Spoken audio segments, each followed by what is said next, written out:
مسلم خواتین کا نہایت مہلک اور بدترین عیب توہم پرستی، شرک و بدعت میں مبتلا ہونا ہے۔ خواتین کمزور عقیدے کی حامل اور ذہنی طور پر پسماندہ مانی جاتی ہیں، اس لیے وہ حالات سے بہت جلد پریشان ہو جاتی ہیں۔ اگر ان کی مرضی کے مطابق کوئی کام نہ ہو تو مایوس ہو جاتی ہیں اور اس معاملے کو عقل و شعور کی روشنی میں دیکھنے اور جانچنے کی بجائے مختلف قسم کے توہمات کا شکار ہو جاتی ہیں۔ اگر کسی خاتون کا خاوند اپنی ماں کی طرف مائل ہے، اس کی خدمت کر رہا ہے، تو وہ اس سوچ میں مبتلا ہو جاتی ہے کہ ساس نے میرے شوہر پر کوئی جادو ٹونا کر دیا ہے۔ وہ اپنے گریبان میں نہیں جھانکتی، یہ سوچنا کی زحمت نہیں کرتی کہ وہ اس کا اپنا رویہ شوہر اور ساس سے کیسا ہے، اور چنانچہ وہ اپنے خاوند کو سدھارنے اور اسے اپنے راہ راست پر لانے کے لیے مختلف درباروں، گدی نشینوں اور عاملوں کے پاس جاتی ہے۔ اور بعض خواتین میں یہ بھی پایا جاتا ہے کہ محرم کے مہینے کو شادی کے لیے منحوس، یعنی اس میں ممانعت سمجھی جاتی ہے کہ اس میں اگر شادی کریں گے تو اس شخص پر مصیبتیں نازل ہوں گی یا بچوں وغیرہ کا مسئلہ ہوگا، لیکن اس کا بھی شریعت سے کوئی تعلق نہیں۔ بعض خواتین کوے کے بولنے کو مہمانوں کی آمد کی اطلاع قرار دیتی ہیں، اور بعض خواتین کالی بلی کے راستہ کاٹ جانے کو بدفعل سمجھتی ہیں، اور بعض خواتین بیٹیوں کی پیدائش کا نحوست خیال کرتی ہیں اور کہتی ہیں کہ جب سے یہ پیدا ہوئی ہے گھر سے برکت اٹھ گئی ہے، میں نے اس کی پیدائش کے بعد کبھی خوشی کا منہ نہیں دیکھا۔ اور بعض خواتین یہی نظریہ اپنی بہو کے بارے میں بھی رکھتی ہیں۔ یہ تمام امور سراسر توہمات اور لغویات ہیں، ان کا حقائق زندگی سے کوئی تعلق نہیں۔ یہ تمام امور خلاف شریعت بلکہ شرک کے زمرے میں آتے ہیں۔ ایسی باتوں اور دیگر شرکیہ کفریات کی بنا پر اللہ تعالیٰ نے مشرکین کو ابدی جہنمی قرار دیا۔ ہو سکتا ہے کہ تم ان امور کو معمولی سمجھتی ہو اور انہیں دنیا و آخرت میں اپنی کامیابی کی ضمانت سمجھتی ہو، لیکن در حقیقت یہ تمام امور تیری دنیا اور آخرت کے لیے انتہائی نقصان دہ اور تیری ناکامی کا سبب ہے۔ حضرت ابو ہریرہ سے مروی ہے کہ رسول صلی اللہ علیہ وسلم نے فرمایا، چھوت چھات، بدشگونی، الو اور مائے سفر کی کوئی حقیقت نہیں ہے۔ اس حدیث میں نبی اکرم صلی اللہ علیہ وسلم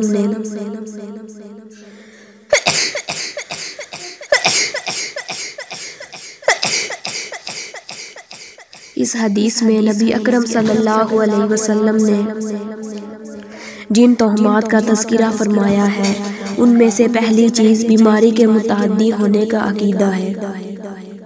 آپ صلی اللہ علیہ وسلم نے چھوت چھات کی بات سے صاف انکار کیا ہے اور ہمیں یہ سمجھایا ہے کہ کسی کا بیماری میں مبتلا ہونا محض اللہ تعالیٰ کی طرف سے ہے۔ بیماری بذات خود متعدی نہیں ہوتی۔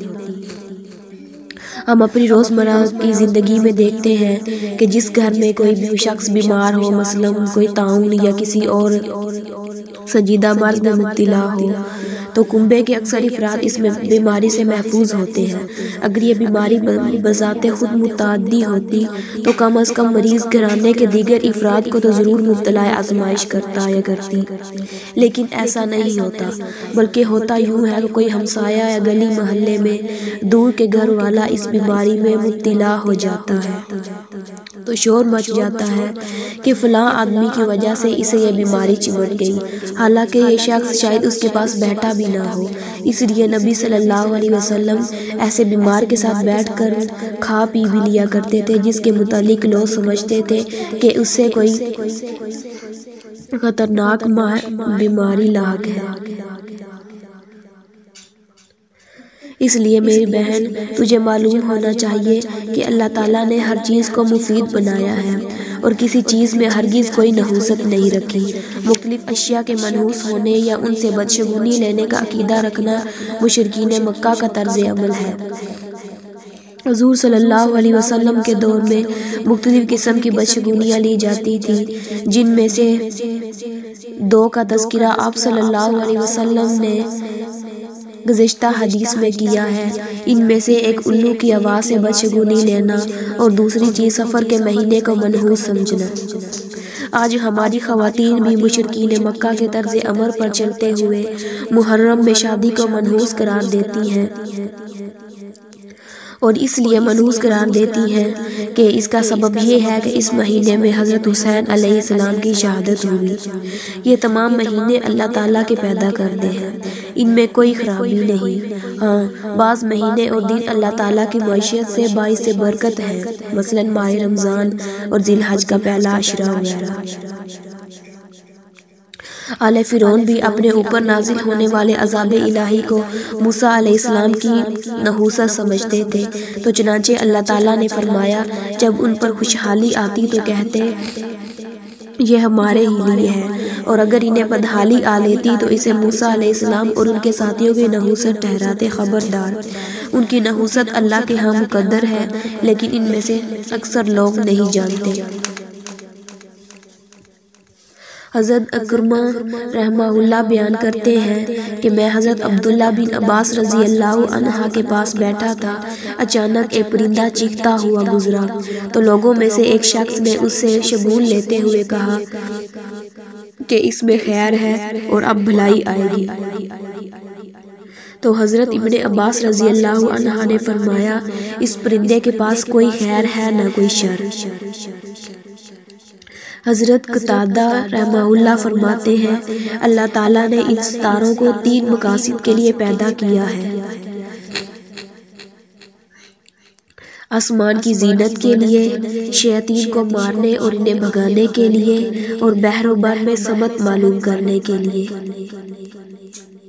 کیونکہ بعض خواتین ستاروں کے انسانی زندگی پر اثرات کا بھی عقیدہ رکھتی ہیں، اور خواتین کی اسی دلچسپی کے باعث علم نجوم صرف لوٹ گھسوٹ کا دھندا بن کر رہ گیا ہے۔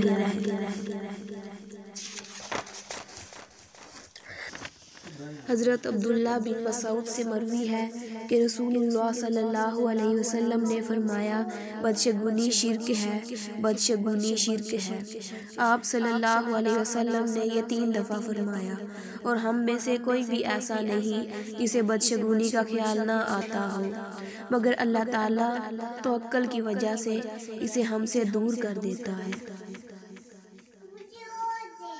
اور ایک اور جگہ ارشاد الہی ہے بلا شبہ اللہ تعالیٰ اس بات کو معاف نہیں کرے گا کہ اس کے ساتھ شرک کیا جائے، اور اس کے سوا جسے چاہے گا بخش دے گا۔